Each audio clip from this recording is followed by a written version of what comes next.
Bonjour, aujourd'hui nous allons nous intéresser à la multiplication de nombres décimaux. Lorsqu'on multiplie deux nombres décimaux, il faudra faire deux choses. Dans un premier temps, nous allons estimer le résultat afin de pouvoir s'assurer lors de la réponse finale que notre résultat est adéquat. Et dans un deuxième temps, nous allons trouver la valeur exacte. Plusieurs d'entre vous connaissez déjà le truc où l'on dit qu'on compte le nombre de décimales dans les deux facteurs et que nous allons mettre autant de décimales dans le produit. Mais pourquoi ce truc fonctionne-t-il? Prenons un exemple.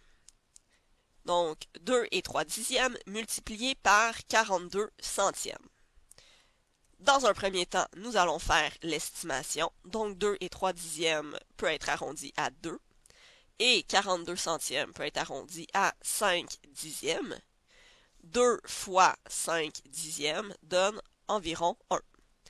Donc, notre réponse devrait être près de 1. Lorsqu'on multiplie des nombres décimaux, nous allons tout d'abord multiplier les valeurs sans tenir compte des décimaux. Donc, nous allons faire 23 fois 42. Donc, 23 fois 42, 2 fois 3 donne 6. Et la question qu'on doit se poser ici, c'est, en fait, dans 23, le 3 était à la position des dixièmes et le 2 à la position des centièmes. Donc, ce que nous effectuons en réalité, c'est 2 centièmes fois 3 dixièmes, qu'on peut aussi écrire sous la forme d'une fraction, et nous trouvons 6 millièmes. Donc, la dernière valeur dans notre produit devrait être la position des millièmes. Donc, on continue notre multiplication. Donc, 2 fois 2, 4. Par la suite, 4 fois 3 donne 12 et 4 fois 2 plus 1 donne 9. Lorsqu'on fait la somme de ce que nous avons trouvé, nous avons 966. Maintenant, nous devons positionner la virgule. Donc, nous avons trouvé tout à l'heure que le 6 devait être à la position des millièmes, donc 6 millièmes. C'est donc la troisième position dans la partie décimale. Si on regarde maintenant le truc, bien, nous avons une décimale dans le premier nombre, deux décimales dans le deuxième nombre, et lorsqu'on en fait la somme, nous trouvons bel et bien 3 décimales dans le résultat final. Regardons maintenant les exemples des notes de cours. Donc, dans un premier temps, nous avons 1 et 3 dixièmes multipliés par 45 centièmes. Nous pouvons en faire l'estimation. Donc, 1 et 3 dixièmes se rapprochent de 1 et 45 centièmes se rapprochent de 5 dixièmes. 1 fois 5 dixièmes donne 5 dixièmes. Notre réponse finale devrait donc être près de 5 dixièmes. Commençons par multiplier les deux nombres sans tenir compte des virgules, donc 13 fois 45, que vous pouvez effectuer à l'instant.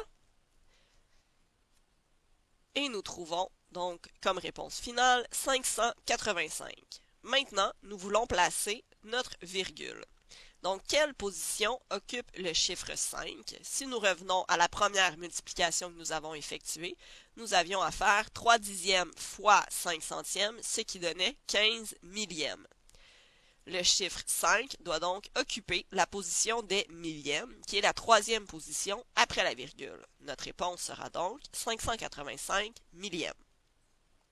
Le truc fonctionne encore, puisque nous avons un nombre après la virgule dans le premier nombre, deux nombres après la virgule dans le deuxième nombre, donc nous devons avoir trois nombres après la virgule dans le dernier nombre, qui donne aussi 585 millièmes. Pour le dernier exemple, je vais te demander d'appuyer sur pause et d'essayer de faire l'exemple par toi-même. Lorsque tu auras complété l'exemple, valide ta solution avec la suite du vidéo.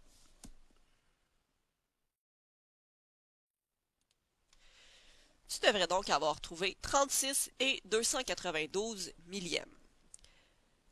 Maintenant, j'aimerais porter une attention particulière à un élément. Donc, tu ne dois pas mettre la virgule dans la réponse du calcul vertical parce que tu créerais alors une fausse égalité. C'est donc important d'écrire ta réponse à la fin, à côté de ton calcul, ou de l'écrire à côté de la question initiale. Merci!